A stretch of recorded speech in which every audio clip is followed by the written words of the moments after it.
Welcome to Joe's Garage, or Joe's Garage, depending on where you're from. Built in 1988, started operating it in 1989 on the Adrenalize album. When this house was built, this was 3 bedrooms. So what I did was knock the wall down between bedroom 1 and 2, and then knock a hole through bedroom 2 into bedroom 3, which became, that's the singing room, and this is a control room. And bit by bit, it just became what it is now. This is a fun room. It's not here to be perfect for a Dire Straits album or something like that. This is a fun room. We get work done, but we have a laugh as well. A gift from Ronnie Wood, painting of Bob Dylan, because Ronnie was moving into Ireland and wanted to build his own studio. So he wanted to pick my brains about who built mine and could they build his. And I ended up singing on a song with him in his studio about a year and a half later. This was a gift from Gene Simmons. He normally sells these, but he gave me one because Gene Simmons likes me and I like Gene Simmons. This is an original Hysteria guitar from I think it was 87, Phil had these made. And this was made in Burnley, actually, and is a replica of Ian Hunter's 1973 Maltese Cross. And I had one made for him for his 70th birthday. And then, of course, I wanted one as well. That's why these are hanging here. These are like pride of place guitars. I bought this scarf on the steps of the City Hall for probably 10p, 1971. When Def Leppard played there 9 years later, the same guy was selling Def Leppard ones on the steps. And I bought one. This is it, Joe's Garage. I'll take you to the singing room where I yodel. Follow me. So this is the vocal booth, the vocal room. Guitars hanging on the walls just because, quite frankly, I can't find the cases for them. And then it's good because we normally say, just grab an acoustic and let's work a song out. If the band are here, we just pull 4 acoustics down and we jam around. And this is the microphone that I've sung into for decades. It's dented and bent where it's probably fell off and landed on the floor. But it's all I need. We've tried various different mics and we always end up coming back to this one. But it works for me, and this is what I sing into. Job done.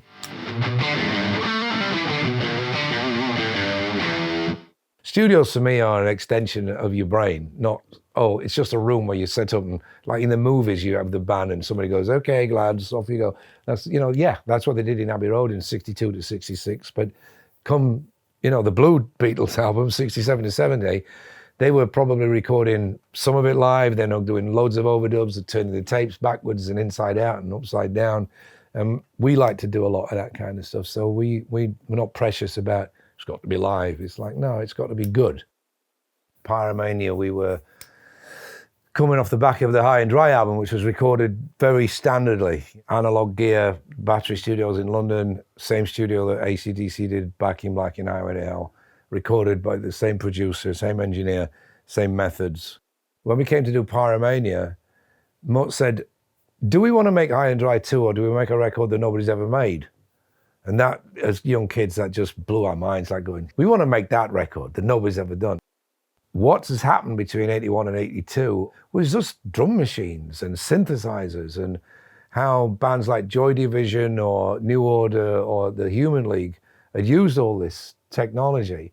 And it just became a talking point. It's like, I wonder what it'd sound like if a rock band incorporated some of that into the standard rock sound. When we made Pyromania, none of us knew what we were doing. We did everything backwards. We did the drums last. We played all the guitars, all the bass, and a lot of the vocals to a drum machine just going bump, click, bump, click. And so we had no idea what the dynamics were going to be like when it was done. But then when it was finished, it's like, wow, this sounds like nothing I've ever heard. So Hysteria was what it was. It was recorded in Dublin. It was recorded in Holland, a little bit in France. We went through all sorts of emotional trauma during that record. Rick lost his arm. Mutt had a car crash. Everybody got sick. We started it with Jim Steinman. It didn't work out. Mutt wasn't going to do it. Then he came back and he was. We wasted an entire year, if not more, and scrapped it and started again. But then it was a raging success that it was. It's one of the biggest selling albums of all time. But then when we saw the bill afterwards, That's why we're in this room now, because that was another learning curve. It's like, if we're going to make another record of that standard, we're not paying that amount of money for it. So I decided I was going to build my own studio, and then we could turn the clock off. You know, we weren't watching the red bulb come on and thinking, this is $5,000 a week.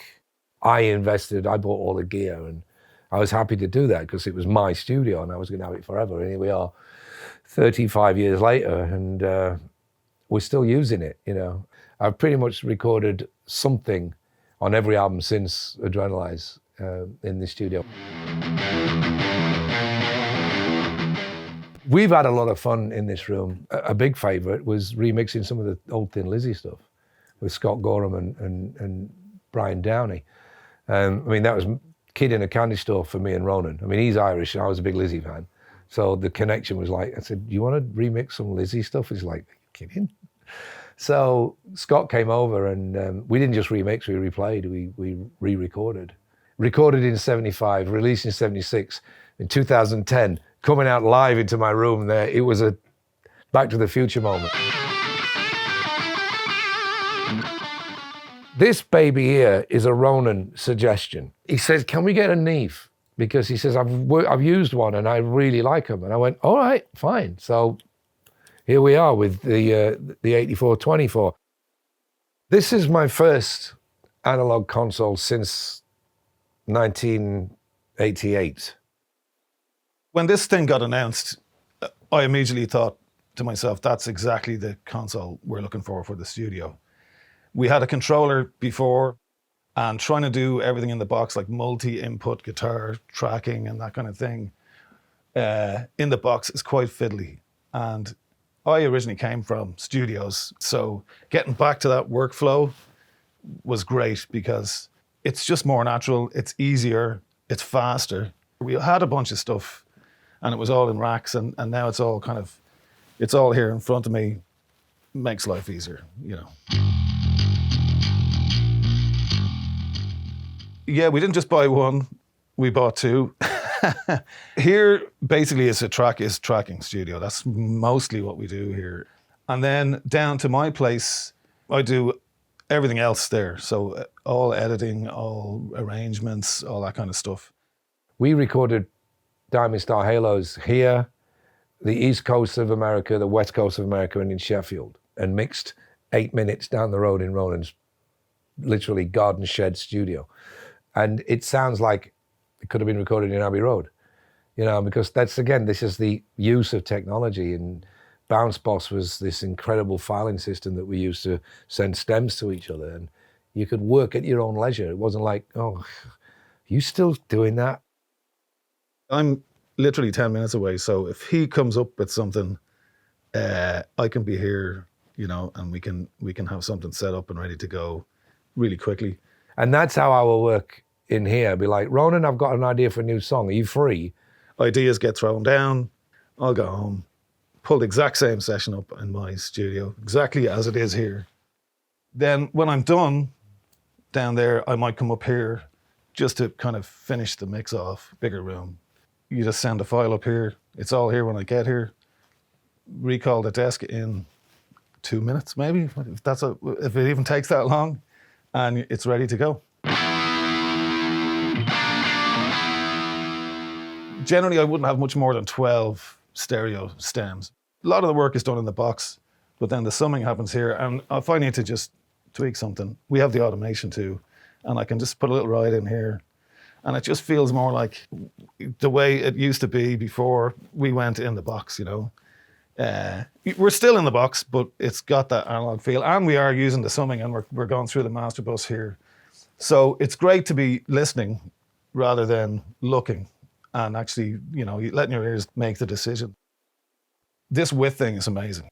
So sometimes I'll have a guitar stems, and I'll want wide guitars, and I'll have my regular guitars. My wide guitars, then I'll route to the master, stick a bit of width on it. It only needs a tiny bit. That goes back into the computer.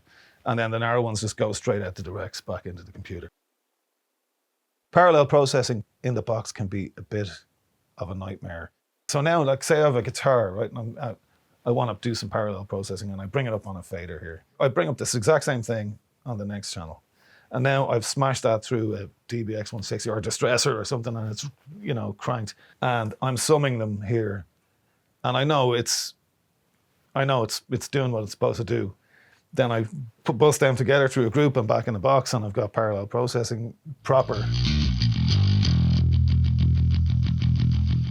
So probably my favorite thing about the 8424 is the summing end of it. Like, you're getting that sound of a Neve.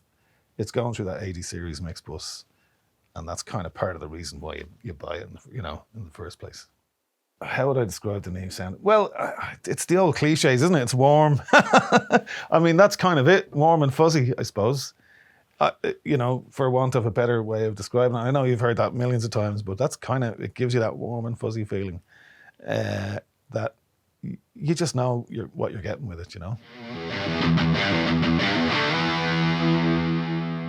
I would imagine what's going to happen in this studio between now and when we go back out on the road in 2024 is demoing new material, recording some new stuff that we have got on the go, and mixing some more live work that's just a permanent. We record a lot of stuff, and we filmed and recorded Bramall Lane, so that's a project that's ongoing at the moment. And I've got some vocals to sing on a couple of tracks for a box set that's coming out.